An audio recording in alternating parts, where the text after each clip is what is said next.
आज हम डिस्कस करेंगे हाउ टू अटेम्प्ट क्लैट 2024। आप लोगों ने इतने अच्छे से प्रिपेयर किया है, you have been working so hard, सारे एफर्ट्स हमने लगा दिए किस लिए?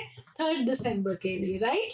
तो फर्स्ट थिंग एक चीज बता दूं मैं आप लोगों को, 3 December is the advocates day also.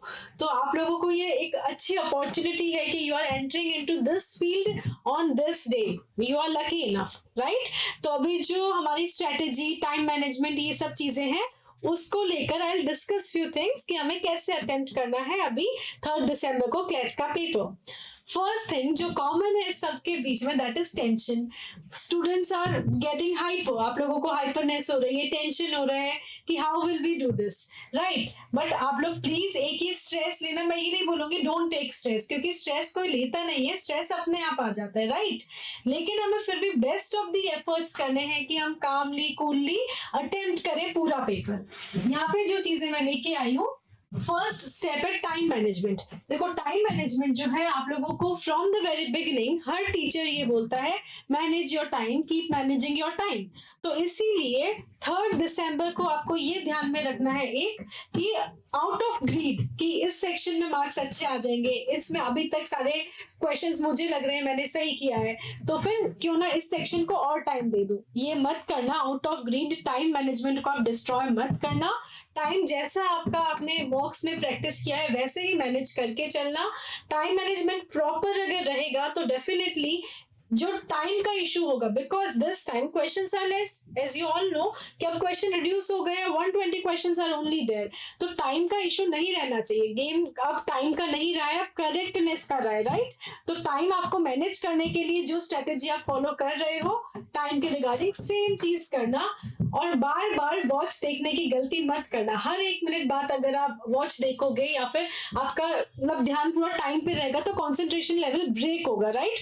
तो एक बार जो अप्रोक्स सेट लिमिट है, आप मॉक्स देखते हो तो आपको आइडिया है कि इस सेक्शन में मैं इतने पैसेजेस करती हूँ, उसके बाद टाइम का शॉर्टेज होता है, तब आप प्लीज टाइम पे देख लेना। अदरवाइज हर मिनट मिनट पे टाइम मत देखना, उससे आपको और ज्यादा स्ट्रेस और ज्यादा हाइपर टेंशन होगा। फिर आता है strategy.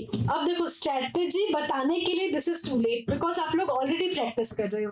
I would suggest do not change your strategy, जैसा आप करते आ रहे हो अपने मॉक्स में वैसे का वैसा अप्लाई करना वहां पे क्लैट में। वहां जाके ये मत सोचना कि इसके जगह ये कर लेता हूँ, इसके जगह ये कर लेता हूँ, वो नहीं काम करेगा बात के लिए। जिस स्ट्रेटेजी पे आप फोकस्ड हो, आप प्रैक्टिस कर रहे हो, आप हैबिचुअल हो जिस चीज के, वो करना। कोई न्यू एक्सपेरिमेंट करने के लिए 3 December is not the correct date. जो एक्सपेरिमेंट्स थे वो ऑलरेडी पहले हम कर चुके हैं। अब हमें एक्सपेरिमेंट्स के जो रिजल्ट, रिसर्च वर्क से जो कंक्लूजन आया है उस कंक्लूजन पे काम करना है। तो स्ट्रेटेजी को लेकर अब कोई डाउट रहना नहीं चाहिए आप लोगों के मन में कि स्ट्रेटेजी ये कर लूं वो कर लूं, वो सब चीजें कीप इट असाइड। बस ये सोचना मेरी ये स्ट्रेटेजी है, भले ही कोई कुछ भी बोले, मेरे लिए ये चीजें काम करती है। I have experimented on those topics, I have consulted my teachers, teachers ने मुझे जो बोला है मैं उसी अकॉर्डिंग चलूंगा। तो स्ट्रेटेजी वाला पॉइंट भी क्लियर है। फिर अब आता है, देखो पेपर सबके लिए सेम होगा ये आप सबको पता है, लेकिन ये डिफरेंस क्या क्रिएट करेगा, जो किसी को एनएलयू दिलवाएगा और किसी को शायद एनएलयू ना दिलवाए या फिर लोअर एनएलयू दिलवाएगा। What makes a difference? It is not only the intelligence level. Intelligence एक पार्ट है कि आपने मेहनत करी है, यू आर इंटेलिजेंट इनफ, ठीक है, लेकिन इंटेलिजेंस हर जगह काम नहीं आता है। डिफरेंस क्रिएट करता है आपका जो राइट चॉइस है कि what the option you are choosing. Option के बाद भी क्या अटेम्प्ट कर रहे हो, क्या आप चूज कर रहे हो कि ये अटेम्प्ट करना सही रहेगा, ये अटेम्प्ट करना गलत रहेगा मेरे लिए। स्मार्ट वर्क चाहिए हमें यहाँ पे। इंटेलिजेंस लेवल सबका अपना अपना इंडिविजुअल होता है। कोई बहुत इंटेलिजेंट पर्सन भी होता है तो 100% गारंटी नहीं होती है कि उसका AIR 1 ही आएगा, राइट? तो इसीलिए इंटेलिजेंस लेवल को लेकर क्वेश्चन मत करना खुद के कि मैं तो एक एवरेज स्टूडेंट हूँ, how would be I able to do, ये सब चीजें नहीं करना है हमें। क्योंकि जो चॉइस ऑफ क्वेश्चन होते हैं कि हमें ये अटेम्प्ट करना है, इसको अटेम्प्ट नहीं करना है, स्मार्ट वर्क जो है वो हमेशा कॉम्पिटिटिव एग्जाम्स में काम आती है, ठीक है? तो स्मार्ट वर्क पे फोकस करना। मन में ये मत लाना आप लोग कि प्लीज मेरा स्कोर अब तक ये रहा है तो अब क्या ही हो जाएगा, क्या ही हो जाएगा का कोई सॉल्यूशन नहीं है। यू डोंट नो कि क्या हो सकता है, ठीक है, तो चैलेंज योरसेल्फ कि क्या पता उस दिन मेरा दिन हो और मैं खुद को चैलेंज करके दिखा रहा हूँ कि आज तो मैं ये कर ही लूंगा। ठीक है, क्या ही हो सकता है पे मत करना आप लोग कुछ भी एनालाइज कि अब तो क्या ही है, मैंने सारे मार्क्स दिए हैं, उसका एवरेज स्कोर इतना है, तो अब क्या हो जाएगा।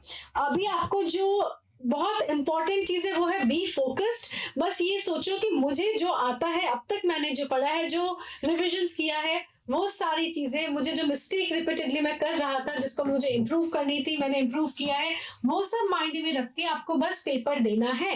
Do not worry about your result, क्योंकि अगर रिजल्ट का प्रेशर आप क्रिएट करोगे तो आप मार्किंग में ओएमआर फिल करते टाइम, नंबर ऑफ अटेम्प्ट्स बढ़ाने के लिए कुछ ना कुछ ऐसा होगा जो आपको मैंने इसके पहले बताया था कि स्ट्रेटेजी मिसमैनेज हो जाएगी। उस चीज पे फोकस करके वो कुछ भी नहीं करना है, बहुत स्मूथली कामली पेपर देना है, ये सोच के कि मुझे जो आता है I am giving my best. ठीक है, यू डोंट नो ना कि पेपर बाकी सबका कैसा हो रहा है, तो आप कैसे एनालाइज कर लेते हो पेपर देख के कि मुझे तो नहीं आएगा, मेरे तो मार्क्स नहीं आएंगे। इसीलिए do not worry, give your best. अब यही स्ट्रैटेजी, यही टाइम मैनेजमेंट और यही आपका स्मार्ट वर्क जो है आपको लोगों से डिफरेंट बनाएगा और आपका क्लैट क्लियर करके दिखाएगा। Thank you.